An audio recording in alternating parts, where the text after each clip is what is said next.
Komisi Pemberantasan Korupsi menetapkan Gubernur Papua nonaktif Lukas NMB sebagai tersangka dugaan tindak pidana pencucian uang. Sebelumnya Lukas juga telah ditetapkan sebagai tersangka korupsi dugaan penerimaan gratifikasi sebesar 1 miliar rupiah pada 5 September 2022.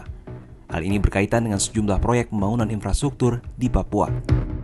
Penetapan Lukas sebagai tersangka dugaan pencucian uang diungkapkan oleh Kepala Bagian Pemberitaan KPK Ali Fikri dalam keterangan tertulisnya Rabu 12 April 2023. Saat ini tim penyidik masih terus menelusuri aset-aset dalam perkara Lukas NMB.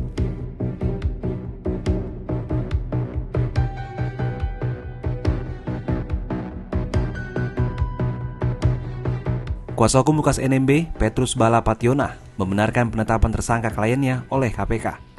Petrus mengungkapkan terkait pencucian uang pada Rabu 12 April ini sekitar pukul 10 hingga 12 Lukas diperiksa oleh KPK.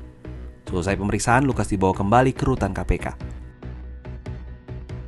Selebihnya menyangkut gratifikasi itu tidak ditanyakan. Jadi materi pertanyaannya mengenai aset pribadi Bapak Lukas, termasuk emas itu yang disita KPK, sama satu ikat pinggang kepala macan.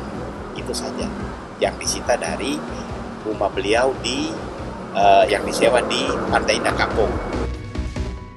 Adapun saat ini penyidik KPK telah menyita dan membekukan 4 rekening bank, mobil bermerek Toyota Alphard, 1 kg emas, rumah, serta apartemen milik Lukas NMB. Terkait tindak lanjut pemeriksaan, Petrus menuturkan Lukas akan menaati seluruh proses hukum.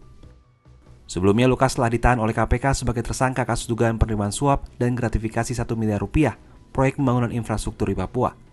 Dalam kasus ini KPK juga telah menahan tersangka penyuap Lukas, yaitu Direktur PT Tabi Bangun Papua, Rijatono Laka. Sosok Lukas NMB begitu menyedot perhatian publik karena KPK cukup lama kesulitan menahannya, meskipun sudah ditetapkan sebagai tersangka sejak September 2022. Politisi Partai Demokrat ini baru berhasil ditahan KPK pada Januari 2023 dan kemudian langsung dibawa ke Jakarta.